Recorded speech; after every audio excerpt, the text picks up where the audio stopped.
শুভ জন্মাষ্টমী বন্ধুরা। আজকে নিয়ে এসেছি আমার বাড়িতে যে জন্মাষ্টমীর পুজো হয়েছে তারই একটি ঝলক। তোমরা তো জানো আমার গোপাল নেই, আমার জয় জগন্নাথজি, তার পুজোই তোমাদের দেখাবো। ঘরটা আগে বসিয়ে দিলাম, তারপরে এখন ঠাকুর বসাচ্ছি।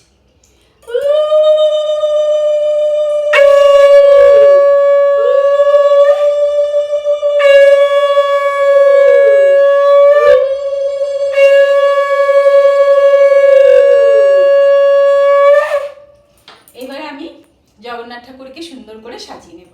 আজকে যদিও গোপালের পুজো, কিন্তু আমার তো গোপাল নেই, আমার হচ্ছে জয় জগন্নাথ স্বামী। তো আমি জয় জগন্নাথ স্বামীরই আজকে শুভ জন্মদিন পালন করছি। ঠাকুরের শুভ জন্মদিন, তাই ঠাকুরকে যত পারো ফুল দিয়ে সাজাও, কারণ ঠাকুর তো আর আমাদের কাছ থেকে ধন সম্পত্তি ঐশ্বর্য এগুলো কিছুই চায় না।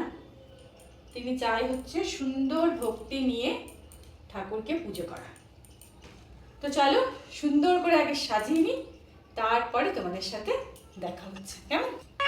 ঠাকুরকে কিন্তু ফুল দিয়ে সাজাতে আমরা সবাই খুব ভালোবাসি, কিন্তু আজকে না বাজার থেকে আমার ফুল আনা হয়নি। আর যে হলুদ ফুল তো আমার প্রচুর বাড়িতে ফোটে, কিন্তু সেটা দিয়ে আমার ঘরে সকালবেলার পুজো হয়ে গেছে। তারপরে যে ফুলগুলো ছিল সেগুলোই পেরে ঠাকুরকে আলাদা করে সাজালাম।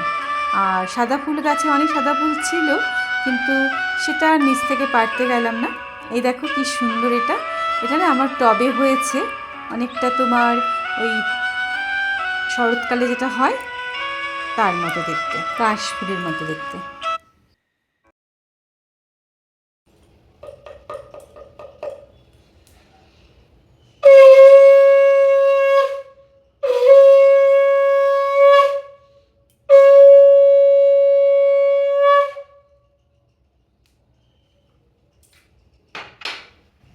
স্বল্প ফুলেও ঠাকুরের মন্দিরটা কত সুন্দর লাগছে দেখো দেখতে, সবেতেই ঠাকুর সুন্দর।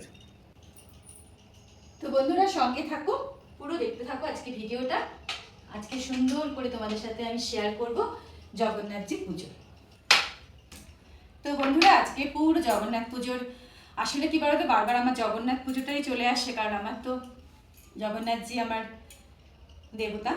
তো আজকে গোপালের জন্মদিন, তো গোপালেরই তো একটা অংশ হচ্ছে জগন্নাথ ঠাকুর। তো আমি তার জন্মদিন পালন করি, সবাই তো গোপালের জন্মদিন পালন করে, তো গোপালেরই একটা অংশ জগন্নাথ ঠাকুর।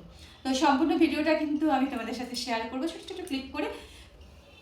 কি বলতো, আগে যখন ছোট ছিলাম না, আমাদের মামা বাড়িতে মানে আমার দিদিমার বাড়িতে হচ্ছে গোপাল ঠাকুর আছে।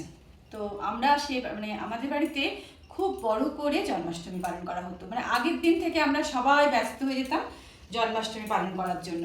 আর এত আনন্দ লাগতো, তোমার মালপোয়া, তালের বড়া, কলার বড়া কি না তৈরি হতো। জগন্নাথ ঠাকুর, গোপাল ঠাকুর যা যা পছন্দ করে সব কিছু হতো, কারণ আমাদের বাড়িতে গোপাল ছিল একদম প্রতিষ্ঠিত, আমার দিদিমা আর কি। তো আমার দিদিমা ভীষণ ঠাকুর পুজো করতো। গোপাল ঠাকুর যার বাড়িতে থাকে না, তাকে 3 বেলা খেতে দিতে হয়। সকালবেলা মানে ঘুম থেকে উঠেই তাকে একেবারে জামা কাপড় চেঞ্জ করে তাকে কিছু নৈবেদ্য দিতে হবে। তারপরে দুপুরবেলা তাকে একেবারে যেভাবে ভোগ দেয়, একেবারে মানে ভাত, ডাল, তরকারি, ভাজা, তেতো, যা যা গোপালের প্রিয় আর কি, সব দিদিমাগুলো রান্না করতো নিজে নিজে। তারপরে গোপালকে দিয়ে তারপরে আমার দিদিমা খুব সুন্দর দিদিমা পুজো করতো। আর আমার দিদিমা এমন ছিল, মানে দিদিমাকে যে দেখতো সেই বলতো লক্ষ্মীর একটা অংশ। এত সুন্দর দেখতে, ধপধপে ফর্সা গায়ের রং। আর আমরা যখন দেখলাম তখন দিদা, মানে দিদিমার আমরা দিদা বলতাম, তো দিদার চুলটা পুরো পাকা চুল, আর এত সুন্দর, মানে শরীরের স্কিনটা এত ছকছক করতো একদম, কি বলবো, মানে ওনাকে দেখে ওনার যে ঠাকুর উনি যে পুজো করতো তার প্রতি এমনিতেই তোমাদের ভক্তি এসে যাবে। মানে একটা মানুষকে দেখে তো মনে হয় না যে সেই মানুষটার প্রতি সত্যি ঈশ্বরের কোনো বরদান আছে। তো যাই হোক, মানুষের ভাগ্য তো কেউ কিছু বলতে পারে না, ওনার ভাগ্য কীরকম ছিল সেটা উনিই জানে। কিন্তু আমার দিদিমার যে পুজো মানে ঠাকুর দিত আর কি, সেটা দেখে আমাদের ভীষণ ভালো লাগতো। তা ওই থেকেই না আমাদের ভেতরে এই গোপাল ঠাকুরের জন্মদিনটা মানে পালন করার একটা চলে এসেছিল আমাদের সবার ভিতরে আর কি। তো আমরা আমাদের মতো চেষ্টা করি। আগে যখন ছেলেরা আমাদের বাড়িতেই থাকতো, এখন ছেলেরা পড়তে সব বাইরে চলে গেছে, চাকরি নিয়ে বাইরে চলে গেছে। আর আগে তো আমিও কি করতাম, সব তালের বড়াটা খুব একটা করিনি আমি, কারণ এখানে তাল একদমই পাওয়া যায় না। খুব চেষ্টা করলে হয়তো দু একটা দোকানে পেতে পারি, কিন্তু কলার বড়া, তারপরে সিমুইয়ের পায়েস ঠাকুরকে দেয় কিনা জানি না, কিন্তু আমি দিতাম। আর তোমার মালপোয়া এসব বানিয়ে লুচি সুজি ঠাকুরকে দিতাম। কিন্তু এখন আর এগুলো দিই না, যেটুকুই দিই ঠাকুরকে সেটা হচ্ছে বাজার থেকে কিনে। তো ঠাকুর সেটাই আমার গ্রহণ করে। ঠাকুর তো ভালোবেসে তোমরা যা দেবে তাই গ্রহণ করবে। তো চলো এবার শুরু করে দিই বিকেলের ভোগটা। আগে ভোগটা সাজিয়ে দিই, তারপর তোমাদের সাথে দেখো।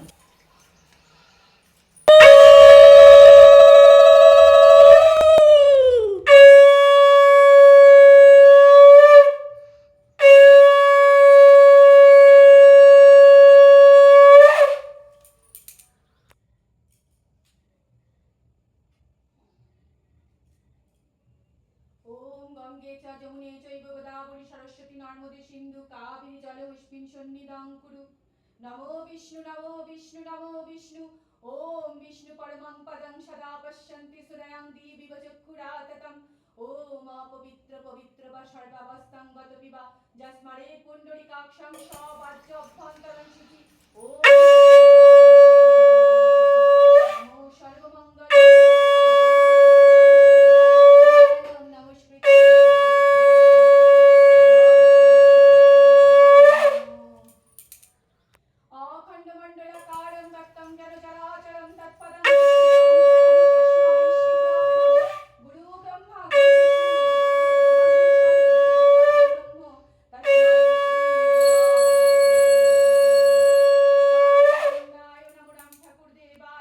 মনে করা হয় পৃথিবীতে জন্মগ্রহণ করার পর আমাদের প্রত্যেকেরই জীবনে অন্ততপক্ষে একবার জন্মাষ্টমীর ব্রত শোনা উচিত, অথবা জন্মাষ্টমীর ব্রত পালন করা উচিত। অ্যাকচুয়ালি আমাদের প্রত্যেকেরই জীবনে একবার জন্মাষ্টমীর উপবাস করা উচিত।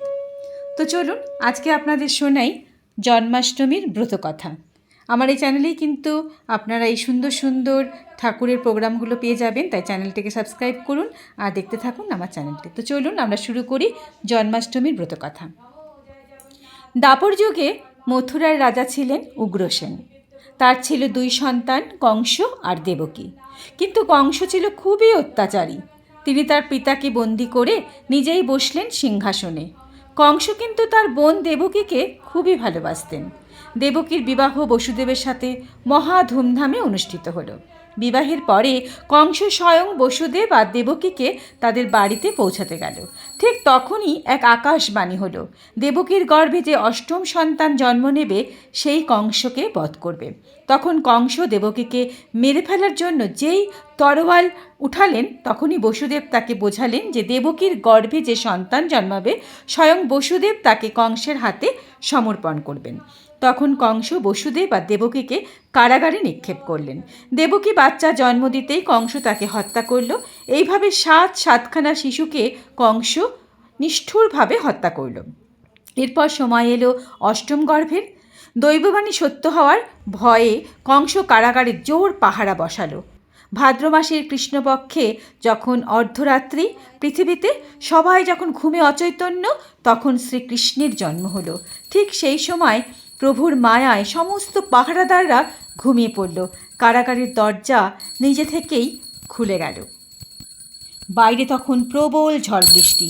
সেই বিশাল ঝড় বৃষ্টির রাতে বসুদেব নিজের পুত্র সন্তানকে যমুনা নদী পার করালেন।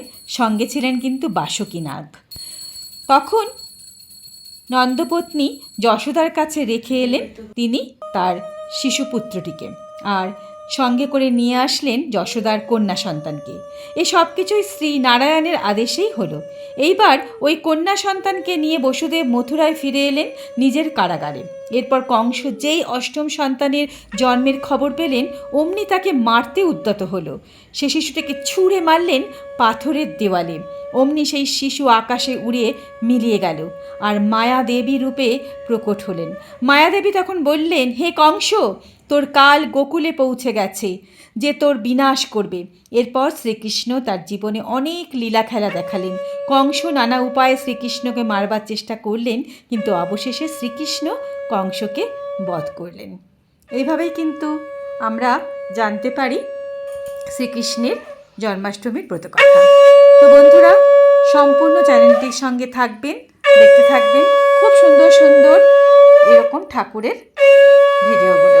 আজকে এই পর্যন্তই, দেখা হবে নতুন কোনো ভিডিওর সাথে। ভালো থাকবেন, সুস্থ থাকবেন।